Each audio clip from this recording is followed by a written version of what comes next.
The anger that was predicted came the morning after President Trump's announcement.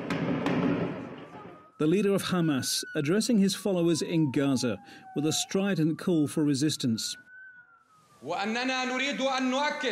We would also like to say that we cannot react to this policy that is supported by the US in any other way than to launch a new intifada against the occupation and put up an honorable resistance against it. A people's intifada like the one launched in Jerusalem that robbed Netanyahu's noise into the ground.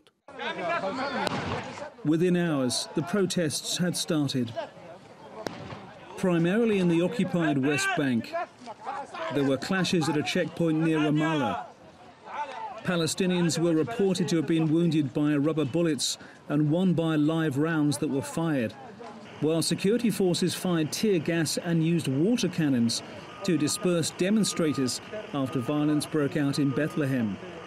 I refuse this declaration and refuse the existence of the State of Israel, not only Jerusalem as the capital of Israel. This is all unacceptable. Jerusalem is known as the eternal capital of Palestine, and nothing else will work for us. The violence was a contrast to the city at the heart of the anger.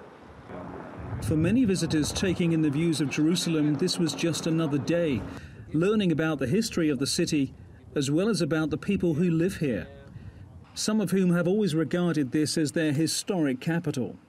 Prior to calling for a new intifada, Hamas, along with Fatah and other Palestinian groups, asked for a general strike.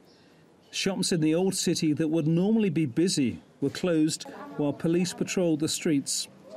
As if to emphasize the religious significance, there was no lack of worshippers at the Wailing Wall. But outside there was a growing presence of protesters. As it got louder, the police made themselves known. This is a protest taking place at the Damascus Gate in the east part of Jerusalem. People have been here shouting, singing, making a noise. There aren't great numbers, but they are increasing. What's also increasing is the security presence around me. Police up here especially starting to move people away. The reactions will continue, with many now fearing the worst.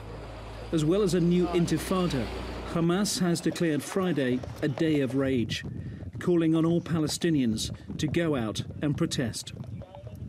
Francis Collings, TRT World, Jerusalem.